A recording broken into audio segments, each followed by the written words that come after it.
Salut, c'est Trado, je suis content de vous retrouver pour l'analyse technique du CAC 40 et également l'analyse de De Richebourg qui m'a été demandée et ça tombe bien parce que c'est une belle action en tendance haussière. On va voir les stratégies que l'on pourrait élaborer autour de cette action. Si vous n'êtes pas intéressé par cette analyse de Richebourg, je vous invite à regarder dans le chapitre juste en dessous. Pour vous rendre directement à l'analyse du CAC 40, on va commencer par regarder les tendances. Alors, la tendance donnée par la moyenne mobile à 7 jours est toujours ascendante, c'est-à-dire que la tendance immédiate est haussière, puisqu'on est au-dessus de la M7 qui monte. La tendance générale donnée par la M20 est haussière également, donc la tendance, puisqu'on est au-dessus d'une M20 qui monte, la tendance générale est haussière, et la tendance de fond donnée par la M50 est haussière également, puisqu'on est au-dessus de la M50 qui monte. La M200 est ascendante et on est au-dessus, donc la tendance de long terme est également haussière. Lorsque l'on regarde les éléments purement graphiques, on voit que nous sommes au contact d'une résistance qui s'est construite maintenant, ça fait maintenant plus d'une semaine. Cette résistance journalière, elle est à 8,9, 8,48. Il est délicat d'acheter sur les niveaux actuels en ce sens que nous sommes au contact d'un obstacle et comme vous pouvez le voir, acheter maintenant expose à des tirs de barrage. Il faut le savoir avant de passer à l'action. Le premier niveau de support, si on devait aller le chercher, serait celui des 8,21, 8,22. Ici, vous voyez, c'était une zone de résistance qui a été cassée et depuis qu'elle a été cassée, elle a changé de polarité, elle est devenue support. On le voit bien au rebond qu'il y a eu sur cette bougie là. Deuxième zone de support, celle-ci, les 7,75, 7,89, puisque c'est la zone sur laquelle on a rebondi préalablement, notamment le 20 mai, niveau à partir duquel on a pu prendre jusqu'à 15% en l'espace de 4 séances. Donc c'est une zone de support.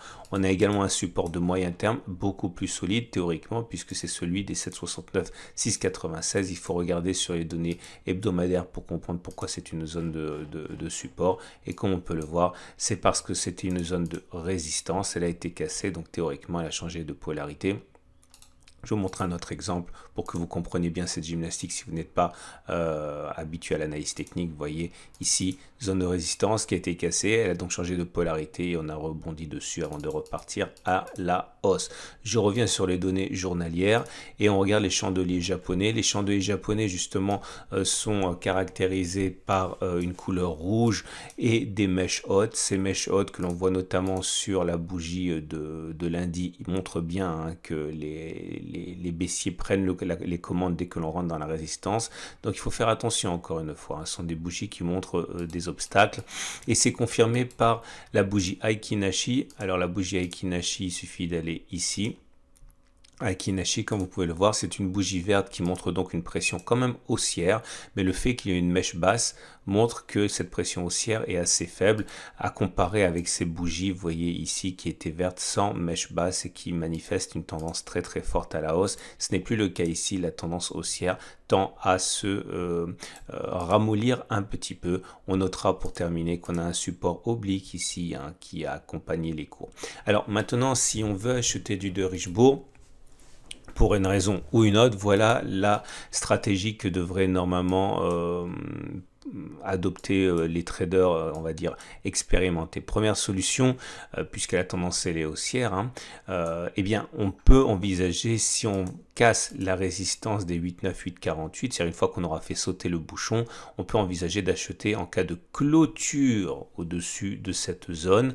J'ai bien dit de clôture, je remets les bougies classique, voilà. Si on arrive à clôturer au-dessus des 8,9, 8,48, il faut s'attendre à ce que beaucoup de traders haussiers rentrent dans le bateau hein, pour tenter de bénéficier d'une continuation de la hausse. Alors, il faut savoir que quand on est un trader expérimenté, on ne rentre jamais sans avoir un plan B, c'est un plan au cas où ça se passerait mal. Le plan où ça se passerait mal, ça serait une clôture après qu'on en soit sorti, un retour en dessous de cette zone des 8,9, 8,48, hein, puisque on risquerait d'avoir une accélération baissière. Donc si on rentre au-dessus de cette zone, normalement le stop loss il est mis en dessous et la logique veut que puisqu'on met un stop loss, mettons on va dire par exemple à 7-8%, eh bien il faut au moins viser 7,8% à la hausse, ok? Parce que l'idée c'est que si vous débutez l'analyse technique et que vous avez en gros une chance sur deux de gagner, il faut gagner plus quand vous avez raison que vous ne perdez quand vous avez tort pour continuer à vous enrichir sur le long terme. Donc voilà, l'idée c'est en mettant un stop sous les 7% par exemple, viser au moins 7%. Ça c'est la stratégie en cas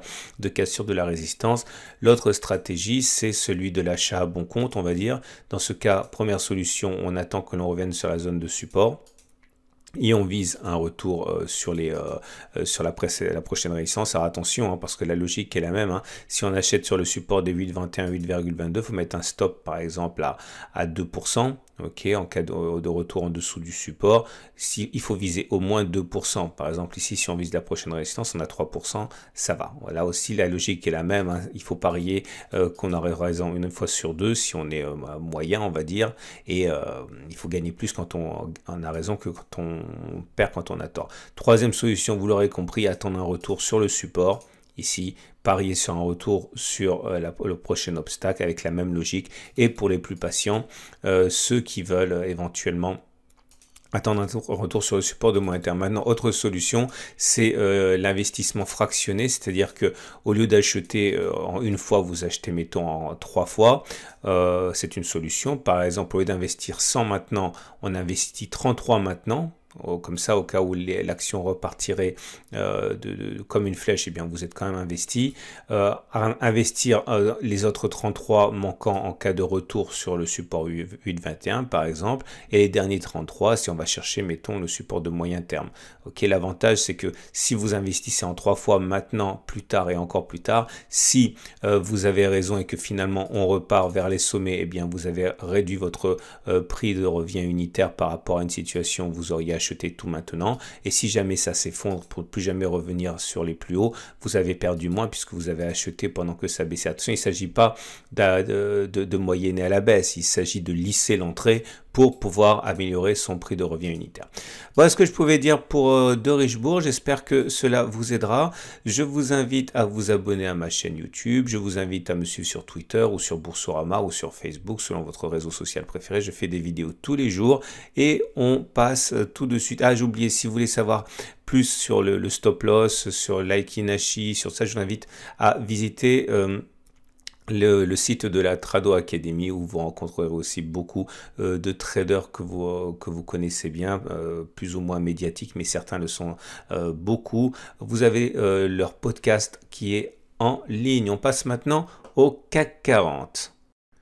Alors le CAC 40 abandonne 0,57% aujourd'hui, c'est pas très bon et cela s'explique en grande partie par l'absence des Américains et des Anglais qui étaient en jour férié, donc la prudence l'a emporté, surtout que les dernières statistiques allemandes montrent une accélération de l'inflation, ce qui fait écho à ce qui se passe aux États-Unis et qui inquiète les marchés, puisque encore une fois une inflation plus marquée incite les banques centrales à resserrer la politique monétaire, à augmenter les taux, ce qui n'est pas bon pour les entreprises ni leurs profits. Et du coup, tout se passe comme si on actait finalement la résistance trimestrielle des 6400, 6960. Alors, un retour sur le support journalier des 6423, 6375 est tout à fait plausible, puisque vous voyez, c'était une résistance, on l'a cassée, elle a changé de polarité. Si on revient sur cette zone, eh bien, il pourrait y avoir des intérêts acheteurs.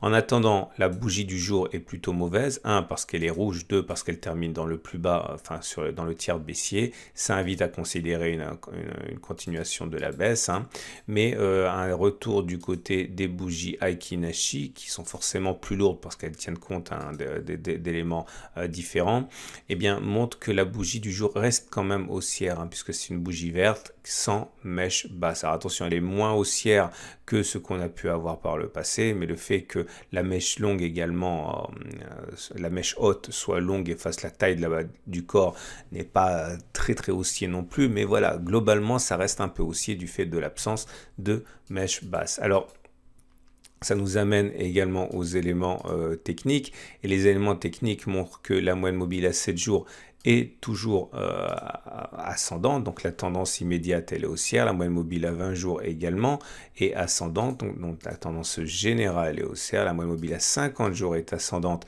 donc la tendance de fond est haussière. Et regardez ce qui se passe au niveau des bandes de Bollinger, c'est important parce que vous voyez, on est sorti des bandes de Bollinger. On avait plus de chances, on l'a backtesté, de clôturer au-dessus une deuxième fois que de ne pas le faire. C'est loupé pour cette fois. On a réintégré les bandes de Bollinger et vous le savez parce qu'on a backtesté aussi. Il y a plus de chances pour qu'on aille chercher la M7 plutôt que l'on fasse des plus hauts. On l'a backtesté également. Cela milite également pour une continuation de la baisse. Maintenant, toujours à relativiser puisque on le sait, les Américains n'étaient pas là, les Anglais n'étaient pas là. Ils sont quand même directeurs dans leurs agissements et voilà, on peut également nuancer tout cela au regard du fait que c'est une bougie, un chandelier et une séance qui s'est faite sans les acteurs majeurs. Donc attention.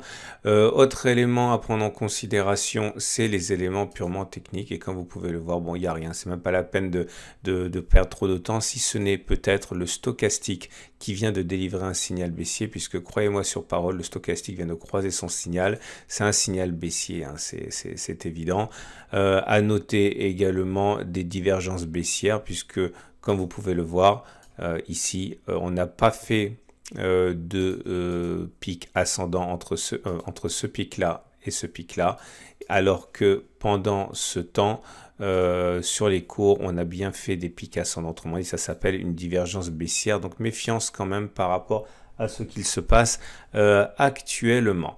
Ça nous amène maintenant aux éléments Ichimoku. Et l'Ichimoku indique que au-delà des vicissitudes de court terme, ça reste quand même bien haussier tout cela, puisque comme vous pouvez le constater, le nuage, il est ascendant, on est au-dessus, donc la tendance de fond est haussière, la M50 et la Kijun et la Tenkan sont montantes, on est au-dessus, donc la tendance de court terme, la tendance générale est haussière également, donc voilà, il y a encore beaucoup de chemin à parcourir avant d'inverser la tendance Ichimoku. Pour l'instant, c'est simplement une petite correction, et on va donc terminer avec le backtest du jour, et regardez ça, on est la fin du mois, on est le mois de juin, et justement, puisque c'est le mois de juin, on va regarder ce qui se passe sur une unité de temps mensuelle et je vous propose quelque chose de très simple parce que forcément après avoir connu une progression depuis le début de l'année, c'était ici. Eh bien, depuis le début de l'année, on a pris quand même 15%, excusez du peu, c'est 2 fois la performance moyenne annuelle du CAC 40, donc ça reste très bien. Et certains peuvent se demander s'il n'est pas envisageable que la fin soit proche et qu'on ait déjà pris l'essentiel de ce qu'il y avait à prendre. Pourquoi pas, mais en tout cas, j'aimerais attirer votre attention sur le RSI. Alors le RSI, pourquoi ? Parce que le RSI vient de rentrer dans sa zone de surachat. Et la zone de surachat, ça signifie que la pression haussière est très forte. Alors les traders débutants voient le surachat comme une justification au fait que ça doive baisser. Et on va voir ce qui s'est passé les précédentes fois que le RSI en données mensuelles, le RSI 10, j'ai pris, est rentré dans sa zone de surachat, c'est au-delà de 70. Et c'est parti. Alors ça ne s'est pas passé très souvent, forcément parce que le CAC 40 est un indice neuf et parce qu'en fait le graphe mensuel, bien forcément c'est qu'une fois tous les 12 mois. On va regarder ce qui s'est passé. Je vais réduire ce qui ne m'intéresse pas et mettre les prix et voilà où on en est. Ok, donc la première occurrence, elle est ici, vous voyez, on est passé en zone de... Ah oui, alors le backtest sera réputé réussi si malgré la rentrée en surachat, on prend encore 5%. Et le backtest sera réputé loupé si on perd 5%. Clairement, une fois qu'on est rentré en zone de surachat, comme c'est le cas aujourd'hui, est-ce qu'on va faire plus 5% ou moins 5% de manière statistique? On regarde ce qui s'est passé préalablement. Comme vous pouvez le voir ici, on est rentré en zone de surachat sur cette bougie.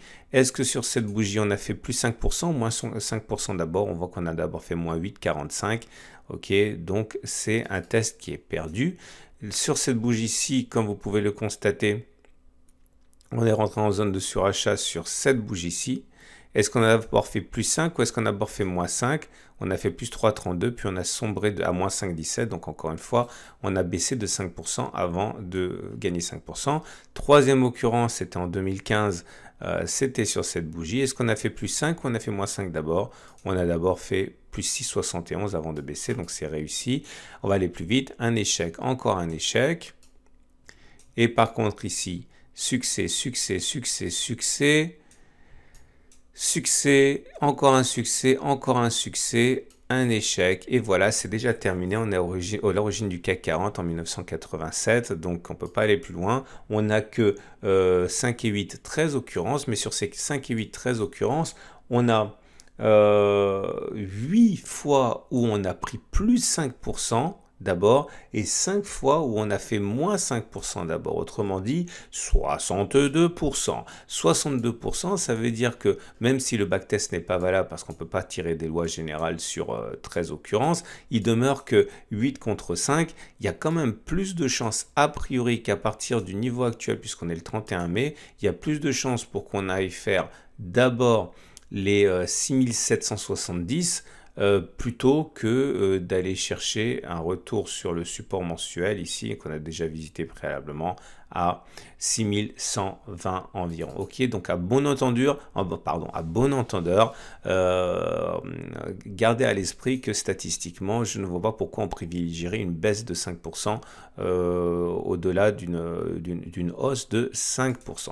Et on termine avec les trades du jour. Alors, comme vous le savez, à titre personnel, le trade que j'ai engagé pour des raisons de backtest en mon sens, etc., je suis rentré à la baisse. Pour l'instant, mon trade, il est perdant. Mon stop loss, il est quelque part là. Je me rappelle plus. Il faut voir la vidéo d'il y a 2 semaines où j'en parlais. C'est quelque part dans mon carnet d'ordre, de toute manière, donc je surveille même plus. En tout cas, voilà, l'idée, c'est que pour l'instant, je suis toujours dedans. C'est toujours une position qui est perdante, hein, mais bon, la séance du jour va dans le sens de la réduction de ma perte sur ce trade-là. Si vous voulez acheter, je pense que le plus simple, c'est quand même d'attendre un retour sur le support journalier et éventuellement acheter. Hein, si vous avez un biais qui est haussier, le stop loss, il devra être mis en dessous du support journalier, en cas de cassure, je veux dire. Et si vous êtes baissier, par contre, vous avez un élément qui est intéressant ici. Hein. Vous pouvez également trader dans le sens du backtest que j'ai dit, hein, donc viser un moins 5%, enfin plus 5% parce que c'est plausible. Et si par contre vous êtes plutôt d'avis qu'il faudrait spéculer à la baisse, je vous rappelle quand même que, on l'a dit tout à l'heure, hein, une fois qu'on a réintégré les bandes de Bollinger, il est plus plausible que l'on aille chercher la M7 plutôt qu'on ne le fasse pas. Donc l'idée, hein, c'est d'aller chercher la M7. Alors c'est un peu compliqué parce que la M7 elle monte, donc ça va vite, hein, donc vous avez un potentiel de gain qui est très réduit. Mais vous pouvez par exemple envisager, je sais pas trop, hein, parce qu'on a... Bon, en imaginant par exemple que vous pariez qu'on est parti pour une consolidation, si vous mettez un stop loss au-dessus des précédents sommets, mettons à 1%, vous pouvez viser, c'est compliqué parce que voilà, vous allez subir des tirs de barrage sur le support journalier. Bon, je peux même pas trouver un trade qui ait du sens sur cette unité de temps, hein, pour spéculer à la baisse parce que, encore une fois, hein, dès qu'on va arriver dans le support journalier, vous allez avoir tous les traders expérimentés qui vont commencer à tenter leur chance à l'achat. Donc vous allez naviguer contre des vents contraires, enfin avec des vents contraires, c'est pas... J'arrive même pas à trouver quelque chose qui fasse sens, hein. Mais c'est pas pour ça que vous pouvez pas le faire, hein. Allez, je vous souhaite une excellente journée. Je vous invite à retrouver à la fin de la vidéo l'analyse technique de moyen terme, également l'analyse de l'or qui n'en finit pas de progresser. Et je vous dis à demain pour la mise à jour